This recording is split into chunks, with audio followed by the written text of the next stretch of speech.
Il faut imaginer une personne qui remplace lentement, presque imperceptiblement, la réalité d'un autre individu par la sienne. Ouais, et qui accomplit ce tour de force avec une telle fluidité, une telle douceur apparente, que la personne ciblée finit, limite, par la remercier pour cette intervention. C'est fou.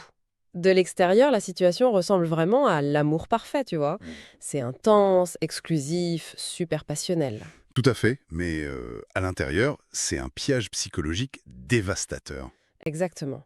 C'est comme une prison, sans mur ni barreaux, qui est construite uniquement avec des mots, des silences calculés et une culpabilité écrasante. Et c'est ce qui rend la chose terrifiante. C'est un mécanisme qui n'utilise absolument aucune force physique, mais qui transforme l'empathie en véritable arme de destruction. Bah, aujourd'hui, l'objectif de notre exploration, c'est justement de décortiquer ce mécanisme.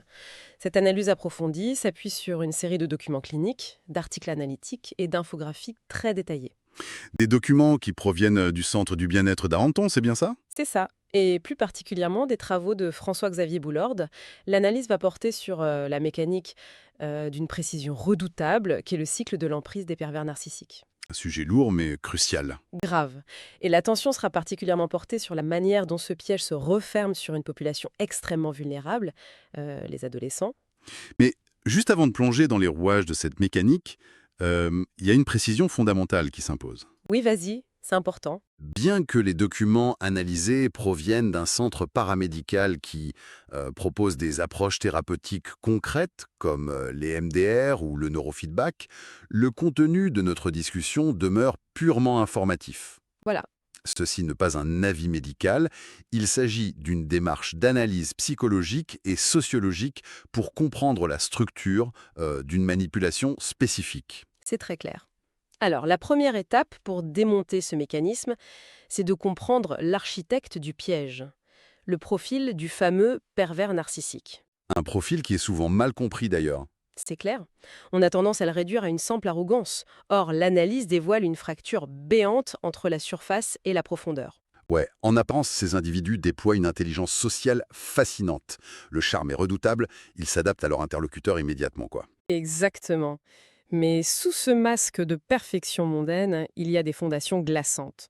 Un besoin insatiable d'absorber d'admiration, un complexe de supériorité inébranlable et par-dessus tout, un vide empathique total.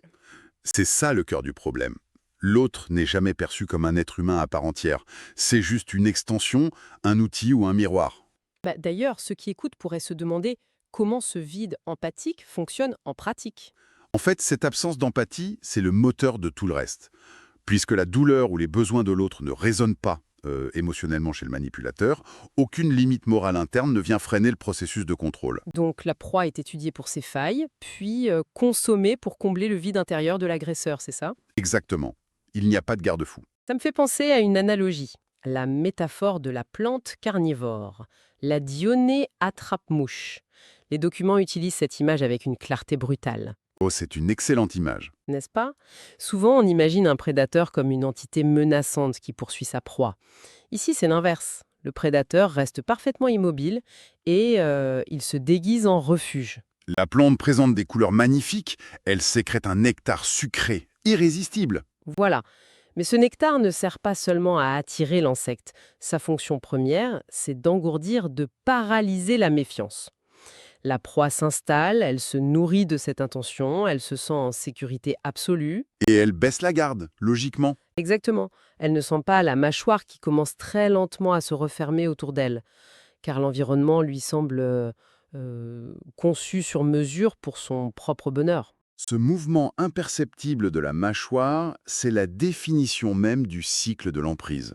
Ce n'est jamais un accident ou une dispute qui dérape, tu vois. C'est un processus calculé. C'est un protocole implacable en 4 étapes séquentielles. Et la toute première phase, celle du fameux nectar sucré, c'est la séduction. Alors justement, si une personne se montre immédiatement trop parfaite, la réaction instinctive devrait être la méfiance. Des déclarations d'amour enflammées au bout de quelques jours, une omniprésence constante. C'est louche, normalement, Bah oui, pourquoi les signaux d'alarme ne s'activent-ils pas immédiatement chez la victime? parce que cette séduction n'a rien à voir avec le romantisme classique qu'on voit dans les films. C'est ce qu'on appelle en psychologie le love bombing. Le bombardement amoureux? Voilà. Le manipulateur inonde la cible d'une validation extrême. Il utilise une technique de miroir, il écoute intensément, il repère les manques affectifs de la personne, et paf, il se transforme en la pièce manquante du puzzle. Ah ouais, donc il s'adapte parfaitement à ce dont l'autre a besoin. C'est ça. Le cerveau de la cible est alors submergé par des vagues de dopamine. Cette charge chimique désactive purement et simplement les circuits de l'esprit critique. Donc la personne ne voit pas un prédateur, elle voit une âme sœur miraculeuse qui la comprend mieux que quiconque. Exactement. La cible est donc chimiquement et émotionnellement anesthésiée. C'est effrayant. Et c'est à ce moment précis que la mâchoire entame son mouvement avec la deuxième étape, l'isolement. Oui, et le prédateur ne verrouille pas la porte à double tour du jour au lendemain, hein. Non. L'analyse montre que ça passe par des critiques hyper subtiles de l'entourage. Une remarque soi-disant innocente sur un ami prétendument toxique, un doute instillé sur les intentions de la famille. Et le tout est toujours enveloppé dans l'une des justifications les plus manipulatrices qui soient. Il va dire « je fais cela parce que je t'aime ». Waouh! L'utilisation de l'amour comme justification du contrôle. C'est un chef-d'œuvre de perversion. En associant la protection à l'isolement, le manipulateur coupe un à un les fils qui relient la victime à la réalité extérieure. Et le but psychologique de cette phase, j'imagine que c'est de créer un monopole absolu. Exactement. Si la victime n'a plus d'amis ou de famille à qui se confier, le manipulateur devient le seul référentiel valide.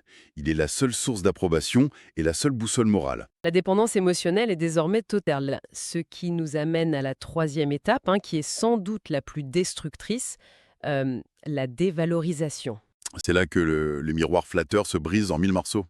Bah oui, les compliments constants laissent place à des remarques dégradantes, des silences punitifs, des critiques ouvertes. Mais la logique voudrait qu'à la seconde où l'environnement devient hostile, l'instinct de survie prenne le relais, non? On pourrait le penser, oui. N'importe qui devrait fuir face à un tel renversement de situation. Pourquoi la fuite ne se produit-elle pas?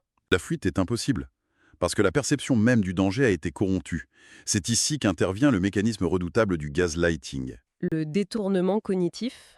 C'est ça, le manipulateur ne se contente pas d'insulter. Il attaque littéralement la santé mentale de sa victime.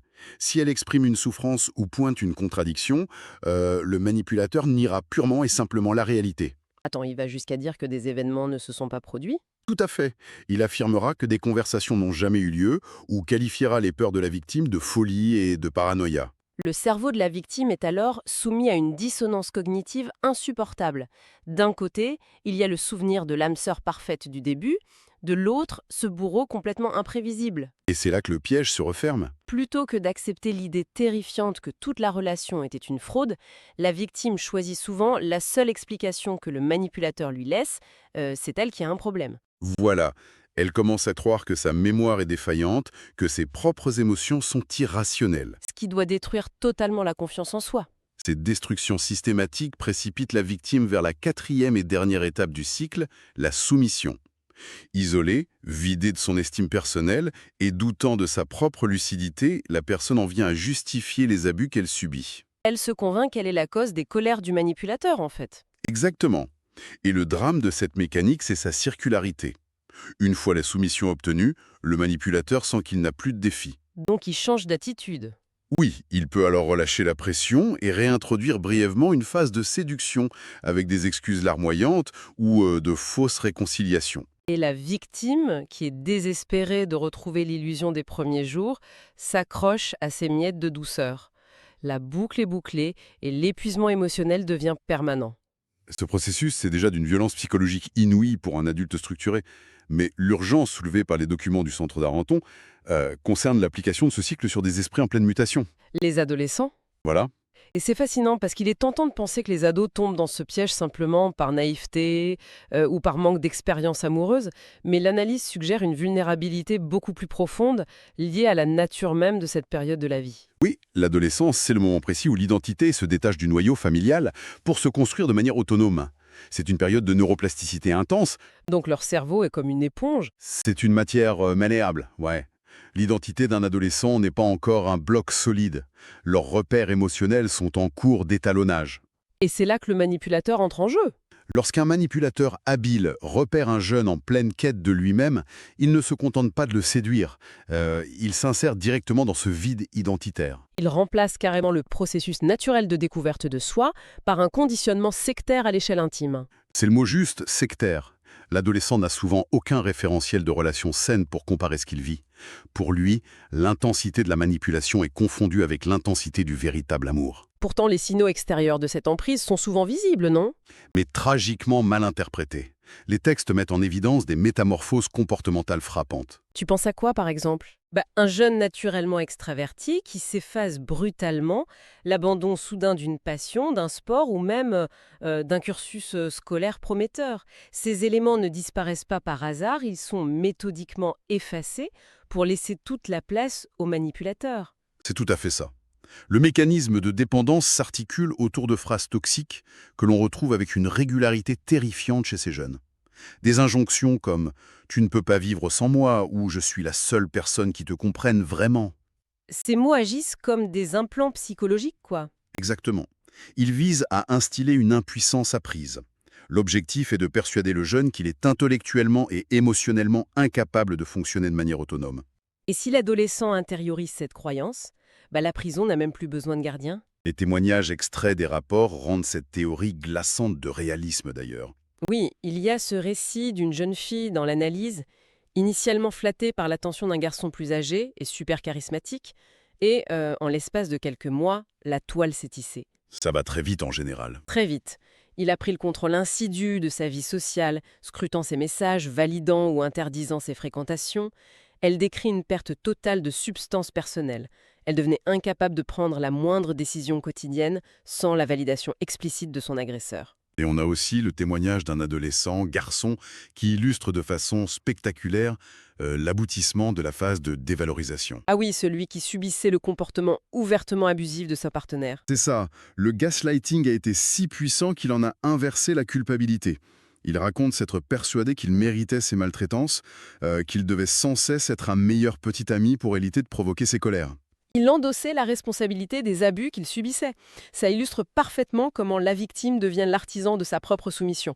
Et les ravages à long terme d'un tel effacement identitaire, ça dépasse largement le cadre du simple chagrin d'amour de lycée, tu vois. C'est clair, on parle de fractures psychologiques majeures, l'installation d'une anxiété chronique, d'épisodes dépressifs profonds, de troubles du sommeil sévères, dans les cas les plus critiques, la destruction de l'espoir mène à des pensées suicidaires. Parce que le piège se referme sur un paradoxe cruel.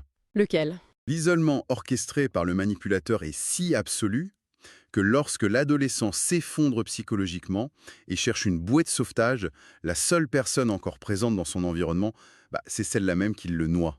Ah, c'est terrible. Il va chercher du réconfort auprès de son propre bourreau. C'est la réalité de l'emprise. Face à l'ampleur de ces dommages, l'urgence est à l'action. Comment empêcher cette plante carnivore psychologique de refermer ses mâchoires? Selon les sources qu'on a explorées, la prévention proactive commence par la fondation de l'estime de soi. Un adolescent qui connaît sa propre valeur et qui a appris à identifier ses besoins émotionnels possède un bouclier naturel. C'est la base, oui. Le love bombing initial paraîtra suspect, plutôt que miraculeux, et la première tentative de dévalorisation se heurtera à une limite ferme. Il faut donc éduquer très tôt à l'identification de ces comportements toxiques. Savoir nommer le besoin de contrôle excessif, savoir détecter les prémices du gaslighting avant que la confusion ne s'installe.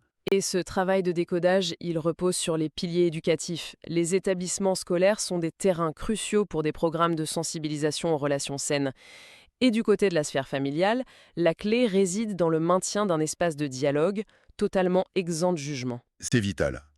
Si l'adolescent sent qu'il sera blâmé ou moqué en rentrant chez lui, il s'enfoncera dans le silence et ça renforcera l'emprise. Surtout que ce travail de sensibilisation se heurte à un obstacle massif de notre époque, l'environnement numérique et la culture visuelle omniprésente. L'espace des réseaux sociaux complexifie considérablement la perception de ce qui est normal ou pathologique. Grave. Sur ces plateformes, les algorithmes tendent à valoriser l'excès. Les comportements hyper possessifs, la surveillance constante par géolocalisation ou la jalousie maladive sont régulièrement romantisés. Ils sont présentés, par le biais de vidéos ou de tendances virales, comme des preuves ultimes d'un amour passionnel et exclusif, quoi. C'est ça le pire. Cette banalisation de la toxicité brouille les repères des adolescents. Ça rend le piège du pervers narcissique presque invisible, puisqu'il ressemble à ce qui est célébré en ligne tous les jours. Et c'est précisément pour contrer cette désinformation que les outils de communication doivent s'adapter. Comme l'infographie recommandée par le centre, par exemple. Exactement. L'infographie mentionnée dans l'exploration n'est pas un simple résumé esthétique, c'est une véritable arme de contre-discours. Elle utilise les mêmes codes visuels que les réseaux sociaux, la rapidité, la clarté, des statistiques frappantes pour démontrer les mécanismes de l'emprise. Ce format permet à l'information de circuler là où les jeunes se trouvent. Ça offre des bouées de sauvetage silencieuses et partageables pour briser le déni. Et pour ceux qui sont déjà pris au piège, le texte dresse un panorama des portes de sortie concrètes. L'accès à des lignes téléphoniques d'écoute anonymes gérées par des associations est primordial. L'anonymat, ça garantit l'absence de représailles immédiates de la part du manipulateur. Les groupes de soutien virtuels permettent également de rompre l'illusion d'être seul au monde à vivre cette folie, tu vois. Et enfin, l'accompagnement professionnel est indispensable pour reconstruire ce qui a été détruit. Les documents du Centre du bien-être évoquent des méthodes comme l'EMDR et le neurofeedback qui peuvent sembler complexes de prime abord. Oui, mais elles sont redoutablement efficaces. Ces approches thérapeutiques ciblent directement les séquelles physiologiques et neurologiques de l'emprise. Parce qu'un cerveau soumis à des mois de gaslighting et de peur constante reste bloqué en mode survie, c'est ça? C'est tout à fait ça. L'amygdale, le centre de l'alerte dans le cerveau, est suractivé en permanence. L'EMDR, ou l'intégration neuro-émotionnelle par les mouvements oculaires, permet au cerveau de retraiter ses souvenirs traumatiques. Pour qu'il cesse de déclencher des réactions d'angoisse paralysantes dans le présent. Voilà. Et le neurofeedback, quant à lui, aide le système nerveux fracassé à réapprendre l'autorégulation. Ça ramène progressivement le calme physiologique après la tempête d'anxiété chronique. La réparation est donc possible, mais elle nécessite du temps et des outils adéquats. Si l'on devait synthétiser l'essence de cette vaste exploration, il apparaît que l'emprise narcissique n'est ni un excès de passion, ni une fatalité relationnelle. Non, c'est une architecture de contrôle froidement calculée. Et la véritable émancipation commence par le savoir. Comprendre la différence entre le nectar paralysant de la séduction manipulatoire et un amour authentique. Savoir nommer l'isolement, identifier le gaslighting. Chaque concept appris et maîtrisé est un barreau de la prison qui cède. Connaître le cycle, c'est détenir le pouvoir de le briser, tout simplement. Cette analyse s'achève sur une réflexion qui s'étend au-delà du simple cadre clinique. Ah oui, une réflexion sociétale.